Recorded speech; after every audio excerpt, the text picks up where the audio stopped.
Oh, dude, that's quiet. Okay.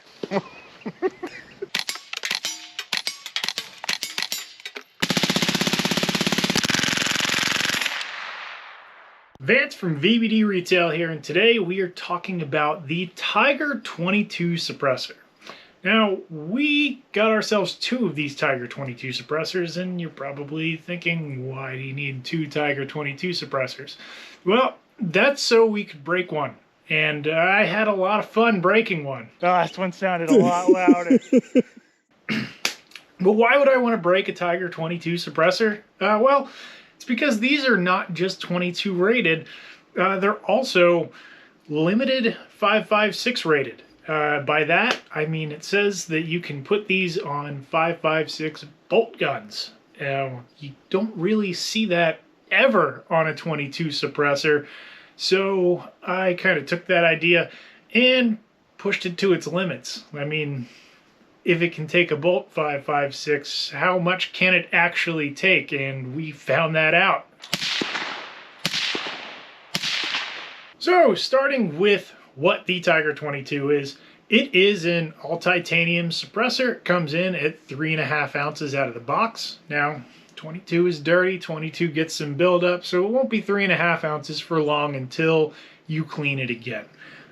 And it comes in at 5.1 inches long. Now, if you compare that to a Surefire style flash hider, you'll see that it's less than twice the length. Now, that's going to come back into play a little bit later with some things that I noticed. But this thing is light. It's tiny. I mean, it's 22 suppressor. There's a lot of 22 suppressors on the market, and it's pretty hard to mess up a 22 suppressor. So what really sets this thing apart? Let's talk about first round pop.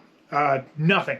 There is no first round pop with this suppressor. And we even put it up against the Otter Creek Labs Titanium, which is a fantastic suppressor, and it also has no first round pop.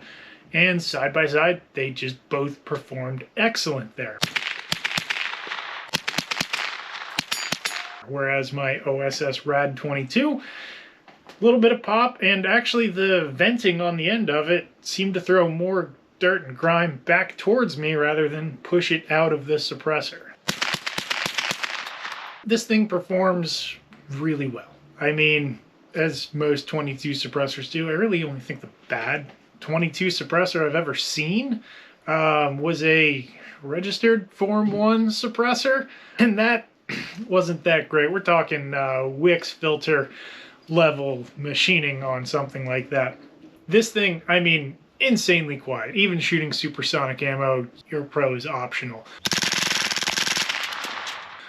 One little pro tip we did find is MagTech 22 ammo sits on that transonic edge, so if you don't want to pay for subsonic ammo, if you get the MagTech stuff, majority of it is going to be subsonic without getting that subsonic price. So you get to have a little fun there without paying those extra bucks.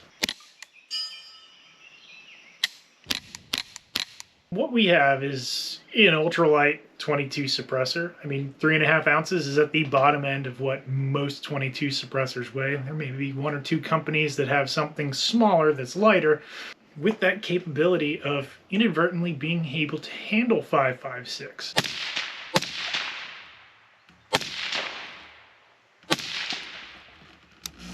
Actually, doesn't sound bad. This is like my Sandman. That's as quiet as my Sandman.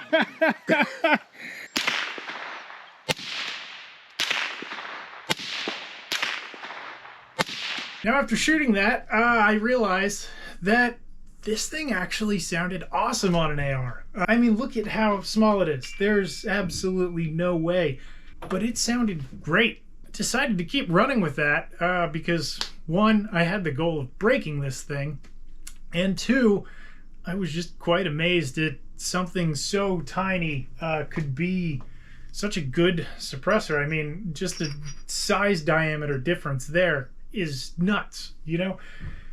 So I started to think they inadvertently may have made a really good micro suppressor, but we had to figure out how far could it actually go. That's That's actually insane. Then we put it on a Mark 18 and really pushed it to its limits there. So we determined it works on a 14.5. How well does it work on a 10.3? That's a tiny, tiny suppressor. So let's see how this one works. Oh, that's... There's no way. And we found out that it could survive 29 rounds of full auto fire before we started running into some problems.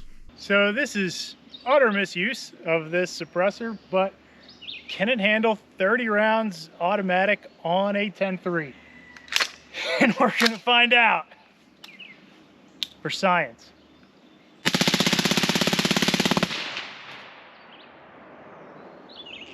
That last one sounded loud. That last one sounded a lot louder. I think we made it to 29. So taking a look at it, it's hard to see, but it looks like we reshaped one of the baffles on the inside. It's not round anymore. Probably where we got these bulges sticking out of it. Right down there, 3/4 of the way down. Now I'll note with that Mark 18, I also was comfortable shooting that without ears. How something like this was able to do that is absolutely insane. It got me thinking, like, did B&T inadvertently make a new Colt moderator? I mean, if you're not familiar with the Colt moderator, it is the absolute worst suppressor in existence. It wasn't even supposed to be a suppressor. The ATF just decided one day that it did enough decibel reduction to consider it a suppressor. But those were about 4.1 inches long for one of the models, and this comes in at 5.1, so we're not really too far off. And like I said again, we're looking at the size of just a normal muzzle device where you would direct thread this, and it's starting to become a little bit reasonable. On that 10.3, we did find its limit through full auto fire, where we would start breaking the suppressor. And inside, we kind of reshaped one of those baffles. So we reached out to find out why the limited 5.56 rating on these things. And it turns out, as we expected, your typical 5.56 suppressor or 308 or whatever is going to have more reinforced baffles on the inside to handle that kind of pressure in regular use. Whereas this was designed as a 22 suppressor, all in all, was just supposed to be a 22 suppressor. And then they found out that it could handle some 5.56 in its design. If you plan on using this suppressor on 5.56 rifles, I would stick to bolt guns and stick to 16 inches or more. If you start putting it on semis, you're going to start seeing accelerated erosion. And if you try to send that in for that and you let them know that you've been misusing it, I mean, that's on you. Granted, it's not exactly an expensive suppressor, so if you want to just burn through these things, that's awesome. Being able to use both 223 and 22 and everything in between is still pretty cool, and I'd really like to see them beef this design up so it could be dedicated 5.56 micro suppressor. Who is this suppressor for? Well, anyone who's got a 22, really, but also if you're one of those guys who has a bolt action 223 for hunting coyotes, or you shoot matches or something like that. You're not really going to be putting a lot of rounds through this very quickly. It actually works really, really well, and you've got, I mean, next to no weight to it. Quite honestly, it just sounds amazing. Granted, we didn't do a flash test on it. From its size, I'm gonna bet that you got a bit of flash coming out of the end of this thing. I think it's just kind of limited there by, you know, how much suppressor you actually have. A moderator that works? I don't know. We'll see if anything like that happens. I would really like to see that happen, but I don't know if the market's really interested in something like that. Also, there's the age-old question of, if you just shot 22 through your 5.56 suppressor, can you just fire 5.56 through it to clean it out? Well, since this thing can handle some 5.56, we decided to see if that's true or not. So we started with this suppressor at 106 grams, shot 600 rounds, and now we are at 128 grams, and we're gonna see if shooting 5.56 through it will clean it out. So now that we dirtied this thing up, we're gonna see if we can bust that myth of you can use a 5.56 to clean out a 22 suppressor. Well, actually, hold on, because there isn't any 22 suppressors I know that are 5.56. So I've heard every now and then that you can run 5.56 through a 22 can and it'll clean it out. No? So I've heard with people who shoot 22 through their 5.56 suppressors that if you just shoot some 5.56 through it, it'll blow it out. But what about this 22 suppressor that is rated for 5.56? So we got one shot. Everyone knows the rules, and we're gonna see how much, if this cleans it out or what really happens. Let's find out.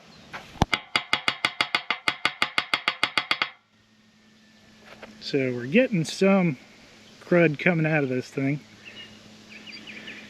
These flakes came out before we weighed it, but as you can see, they mold to the hammer and are just soft pieces of lead build up that we put in. We did one shot to see how much it cleans it out, and we're at 126 from 128 grams. So 2 grams with one shot. But let's find out if we get it a little bit hotter, hammer a few through it, and see if that changes. One round knocked 2 grams of crud out of the suppressor, which isn't really that much. So we're gonna try 10 rounds slow fire and see if that changes anything.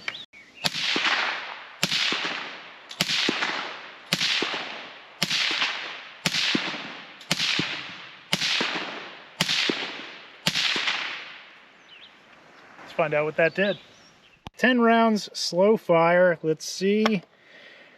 We're down to 124 grams. So that knocked off another 2 grams of weight. I honestly don't know if you can fire 5.56 to efficiently clean out a 22 suppressor. After firing about 650 rounds of 22 through this, we weighed it. We got a pretty decent increase in weight just because of that crud build up inside. And we started hammering some 5.56 through it and found that no, you can't just mag dump 5.56 through a suppressor and it will clean it out. So if you're one of those guys who's shooting 22 through their 5.56 can, it's not good. You can't just hammer it out. I mean, we ended up shooting like 10 rounds at a time. We were losing maybe 1.5, 2 grams of weight. We had to shake it out and dump it.